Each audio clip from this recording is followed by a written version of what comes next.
क्या होता है बिस्तर पर बैठकर भोजन करने से? आइए जान लेते हैं भगवान श्री कृष्ण क्या कहते हैं। नमस्कार दोस्तों, आपका स्वागत है। दोस्तों, इस संसार के प्रत्येक प्राणी को अन्न की आवश्यकता होती है। अन्न से ही उसे ऊर्जा प्राप्त होती है। हर पशु के लिए अलग अलग प्रकार के अन्न की आवश्यकता होती है। पशु भी अन्न ग्रहण करते समय ईश्वर के नियमों का पालन ही करते हैं। मांसाहारी पशु भूख लगने पर ही शिकार करते हैं, तो शाकाहारी पशु दूसरों का पालन पोषण करने हेतु अन्न ग्रहण करते हैं। इसी प्रकार से मनुष्यों के लिए भी भोजन के कई महत्वपूर्ण नियम बताए गए हैं। यदि इन नियमों का पालन किया जाए तो मनुष्य को ईश्वर की कृपा प्राप्त होती है। हमारे शास्त्रों में भोजन करने की दिशा, भोजन के प्रकार, भोजन करने का सही समय, इन विषयों में महत्वपूर्ण नियम बताए गए हैं। दोस्तों, भगवान श्री कृष्ण ने भगवत गीता में मनुष्य को भोजन करने संबंधी बहुत ही महत्वपूर्ण उपदेश दिया है। यह उपदेश मनुष्य की उन्नति करने वाला, उन्हें दीर्घायु दिलाने वाला तथा सभी प्रकार के रोगों से मुक्त रखने वाला है। जिस देह को स्वयं पर ब्रह्म ने प्रदान किया है, उन्हीं ने उस देह को शुद्ध और स्वस्थ रखने के लिए मनुष्य को उपाय भी बताए हैं।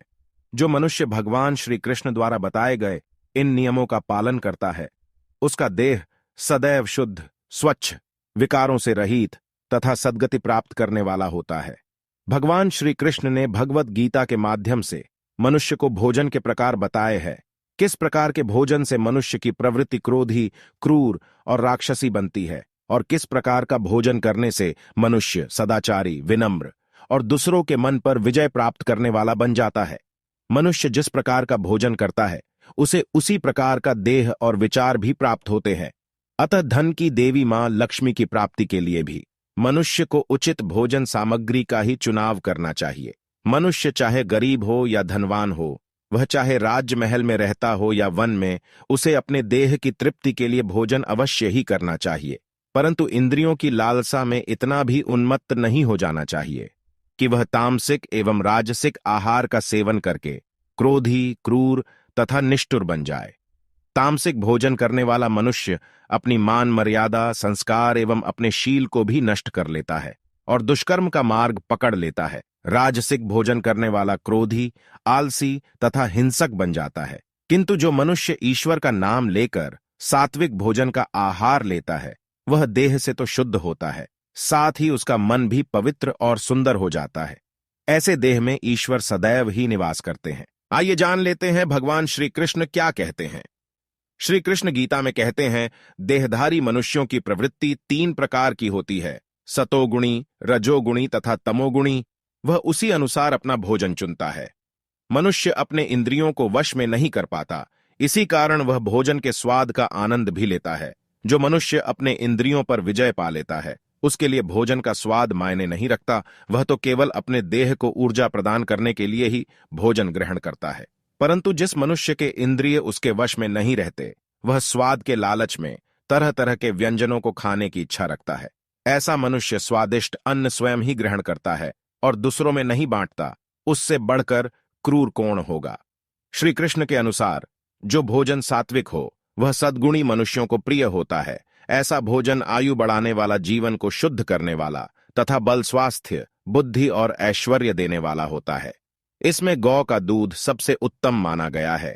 उसके पश्चात धरती की गोद में उगाया हुआ अनाज और रसयुक्त फल भी सात्विक भोजन की श्रेणी में ही आते हैं। इसके पश्चात आता है रजोगुणी भोजन, जो भोजन अत्यंत तिक्त, खट्टा, नमकीन, चटपटा, शुष्क एवं जलन निर्माण करने वाला होता है। वह भोजन रजोगुणी व्यक्तियों को प्रिय होता है। ऐसा भोजन रोग, दुख तथा शोक निर्माण करने वाला होता है। ये भीतर से देह को जलाता है और व्यक्ति को क्रोधी तथा क्रूर बनाता है। राजसी भोजन खाने में तो स्वादिष्ट होता है, परंतु यह मनुष्य में कई प्रकार के विकार उत्पन्न करता है। व्यक्ति अधिक लालची और अहंकारी बन जाता है। और तीसरा भोजन है तामसी। तामसी भोजन अर्थात अशुद्ध, बासी, दुर्गंध युक्त होता है। खाने के 3 घंटे पूर्व बना भोजन, जो ईश्वर को बिना प्रसाद चढ़ाए ही ग्रहण किया जाता है, वह तामसी ही होता है। मांसाहार भी तामसिक भोजन में भी आता है। ऐसा भोजन राक्षसी प्रवृत्ति के मनुष्य के लिए अत्यंत प्रिय होता है। जो स्त्री देवी देवताओं की पूजा करती है, उसे तो कदापि तामसिक आहार ग्रहण नहीं करना चाहिए। इससे उसे उसकी पूजा का कोई फल प्राप्त नहीं होता है। ऐसी स्त्री के घर से लक्ष्मी भी चली जाती है और घर में क्लेश और अशांति बनी रहती है। अतः हम जिस प्रकार का भोजन करते हैं उसी अनुरूप हमारी प्रवृत्ति भी बन जाती है। बिस्तर पर बैठकर, दहलीज पर बैठकर भोजन करना सर्वथा अनुचित है। बिस्तर पर बैठकर भोजन करने से मनुष्य की आयु कम होती है, शरीर में विकार निर्माण होते हैं। जमीन पर बैठकर भोजन करने से शरीर के अंदर की गर्मी जमीन में प्रवेश करती है, लेकिन बिस्तर पर बैठने से यह शरीर के अंदर ही रहती है। इससे रोग निर्माण होते हैं। वही दहलीज पर कभी बैठकर खाना नहीं चाहिए, इससे दरिद्रता आती है। ईश्वर को और गाय को भोग लगाए बिना किया गया भोजन भी तामसी ही होता है। यह मनुष्य को अधोगति की ओर ले जाता है। दूसरों के मुंह से छीनकर खाया हुआ भोजन अथवा दूसरों को भूखा रखकर स्वयं छिपकर खाया हुआ भोजन दुख, दरिद्री और बर्बादी ही लेकर आता है। भोजन को सदैव ही बांटकर खाना चाहिए। भोजन करने से पूर्व मां अन्नपूर्ण का धन्यवाद करना चाहिए और भोजन को कभी फेंकना नहीं चाहिए। जितना आवश्यक हो उतना ही भोजन लेना चाहिए। शास्त्रों में भोजन को परब्रह्म ही कहा गया है, अतः भोजन का अपमान साक्षात श्री कृष्ण का ही अपमान माना जाता है। भोजन के बाद थाली में हाथ नहीं धोना चाहिए, इससे पितृ देवता रुष्ट हो जाते हैं और मनुष्य को पितृ दोष लगता है। भोजन के तुरंत बाद पानी नहीं पीना चाहिए, इससे झट्ठर अग्नि शांत हो जाती है और भोजन अच्छे से नहीं पचता।